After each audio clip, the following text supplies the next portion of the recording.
Bom dia! Tudo bem? Eu sou o pastor Gilberto e nós estamos nos nossos devocionais diários e essa semana estamos falando sobre testemunho, a importância do seu testemunho, como é que ele vai influenciar outras pessoas ou ser, na verdade, uma perspectiva viva de um Deus vivo. Então nós precisamos zelar pelo testemunho, precisamos identificá-lo, precisamos saber a sua importância. E testemunho aqui não é uma coisa isolada, é algo que Deus vai usar porque você é quem você diz que é. Né? O nosso assunto hoje é vivendo, a viver pregando ou pregar vivendo. Né? Esse é o nosso assunto aqui, a nosso último encontro aqui nessa série Queremos Seu Testemunho. E o nosso texto é Marcos capítulo 16, nos versos de 14 a 16, e diz assim, né? Eu vou ler aqui para nós. Finalmente, apareceu Jesus aos 11, quando estavam à mesa, e censurou-lhes a incredulidade e dureza do coração, porque não deram crédito aos que o tinham visto já ressuscitado, e disse-lhes: Ide por todo o mundo, e pregai o evangelho a toda criatura. Quem crer e for batizado será salvo, quem, porém, não crer será condenado. Marcos 16, 14 e 16. E Jesus, então, ele está questionando os seus discípulos, né, chegados, os apóstolos, porque eles seriam aqueles que impulsionariam o mundo a favor de Deus, contando a história da crucificação de Jesus, a sua ressurreição. E depois de 3 anos andando juntos, eles estavam questionando, né, aqueles que andaram e viram Jesus primeiro no caminho, agora estavam sendo alvos de descrédito, né? E Jesus os questiona, né? Tomé, inclusive, né? Nós somos às vezes tomesistas. Eu quero ver para crer, não é? E a proposta aqui é que o testemunho seja algo profundo, enraizado, e na verdade a vida seja testemunho, né? Naturalmente, não é um propósito que nós poderíamos então escolher fazer ou não, ou dimensioná-lo. Ou você ou você não é. A sua vida é um testemunho, ou a sua vida não é um testemunho, né? E eu preciso entender isso porque a minha vida ela vai dizer quem eu sou para quem se aproximar de mim. E até para mim mesmo, não é? Então, quando nós estamos pensando sobre o testemunho, é o estilo de vida, é como eu vivo, como eu vejo a vida, é as decisões que eu tomo ou eu deixo de tomar, é os caminhos que eu pego, é o vocabulário que eu tenho, quem é que de alguma maneira vai me influenciar. Né? Eu vejo muitos cristãos hoje sendo influenciados por projetos que não são necessariamente projetos de Deus.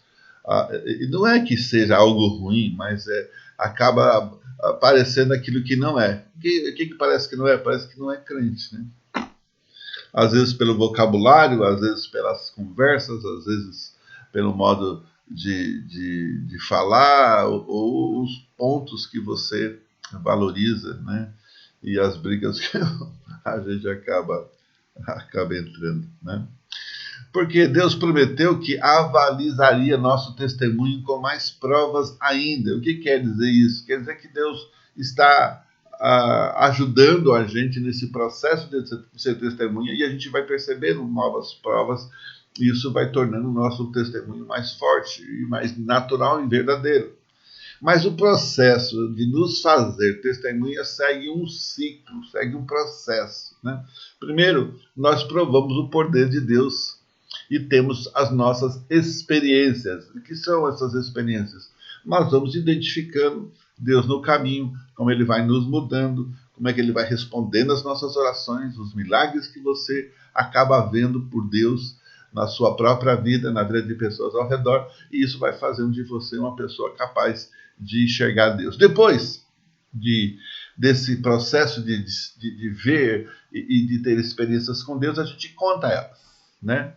Então você pode contar o que Deus já fez, né? Eu já falei para vocês aqui, quando eu, numa viagem à Bahia, eu furei 2 pneus naquela estrada 101 de noite, no meio do nada, e quando eu me vi dessa maneira, eu coloquei Gisele e as crianças no meio do mato e falei para eles: fica quietinho aqui, todo mundo, não fique dentro do carro, e se alguém aparecer, não faça nada, e eu vou tentar achar um posto, né? Gisele falou: olha, porque você não vai pedir carona, né? A gente já tinha orado, ela falou: nós já oramos, agora temos que ver o que Deus vai fazer. Eu falei: olha, amor, eu sou um cara legal e eu não pararia. Imagine outros, né? 10 horas da noite, um sujeito no meio do nada, era tudo para ser uma emboscada, né? Mas, crendo, né, eu fui. E a primeira pessoa que eu dei a mão parou, né, e nos ajudou. Então, essa é uma das minhas experiências de milagre com Deus. Fala: isso é bobagem, desculpa, você não estava lá, no meio daquela escuridão e com crianças pequenas, sem saber o que fazer. Não tinha o que fazer. E quando nós testemunhamos o que provamos, Deus faz de mim para aqueles que nos ouvem. Ele vai fazer mais. Porque o milagre, as experiências, né? E eu sei que você pode contar várias também. Se você tem olhado para Deus e visto Deus na sua vida todos os dias, eu posso contar um milagre por dia, ou mais até, de ver o que Deus tem feito e vem fazendo na minha vida, né? Na vida da nossa igreja aqui no Monte das Oliveiras também. Então, o livro de Atos também nos mostra Deus honrando o testemunho dos apóstolos, né? Atos 4:33 diz o seguinte: com grande poder os apóstolos davam testemunho da ressurreição do Senhor Jesus, e em todos eles havia abundante graça. E graça é favor imerecido, não é que eles mereciam, e ninguém merece, ser humano nenhum merece, mas Deus, na graça dele, vai agindo. E é por isso que você e eu vamos viver pregando, e vamos pregar vivendo, na verdade, né? Então, muitos cristãos têm tentado entrar direto no estágio final, né? Nessa questão de uma responsabilidade que se auto-intitula de pregar o Evangelho sem ter vivido o Evangelho, sem ter experimentado o Evangelho, sem ter provas do poder de Deus, da graça de Deus. E não é apenas essas questões mais mirabolantes, se eu posso dizer assim, de Deus, mas é o quanto ele fez na minha vida, né? Ele me libertou, por exemplo, da bebida, né? No dia seguinte que eu me converti.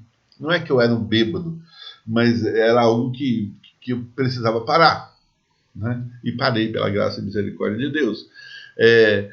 E foi mudando a minha família, eu fui sendo mais educado com a minha família, eu fui tentando tomar decisões melhores, e errei muito, é claro, e algumas dessas coisas fazem parte do processo de Deus me ensinar. Mas às vezes o cristão quer entrar direto nesse estágio final, né? O Todo-Poderoso, sem permitir que o processo se estabeleça na sua própria vida, no padrão que Deus estabeleceu, né? Então eu vou ler a palavra, eu vou buscar a sabedoria de Deus, eu vou buscar a graça de Deus, eu vou buscar entender Deus, eu vou buscar ficar debaixo da vontade dele, andar com a minha família, andar na igreja, que é o processo onde Deus está te usando para te provar e melhorar você como ser humano, para que Deus seja visto na sua vida. Não dá para entrar nesse processo sem ter andado com Deus antes. Não dá para dar um testemunho dos outros quando eu não tenho o meu próprio testemunho. Por quê? Porque nunca vai acontecer assim, né? O estágio final é quando Deus age conosco. Foi exatamente assim que aconteceu com os apóstolos. Eles precisaram ver Deus fazendo com eles, agindo com eles e vivendo na vida deles, assim como Jesus mostra aqui para nós, e depois nós vemos todo o desenrolar do Evangelho contado, né, na própria Bíblia. O nosso grande desafio, meu querido irmão, minha querida irmã, é é que o nosso testemunho seja verdadeiro. E nós vamos pregar o que vivemos e viver pregando porque vivemos, para a glória dele. E você pode mudar, você pode experimentar, você pode agradecer a Deus que está te usando neste momento e vai te usar grandemente daqui para frente, se você permitir. E eu sei que você quer. E aí cabe um grande esforço seu de não se deixar levar por outras vozes. Tem muitas vozes. Que a graça de Deus te acompanhe, que esse fim de semana seja maravilhoso na presença de Deus e que você veja a graça do Senhor. Em nome de Jesus. Amém e amém.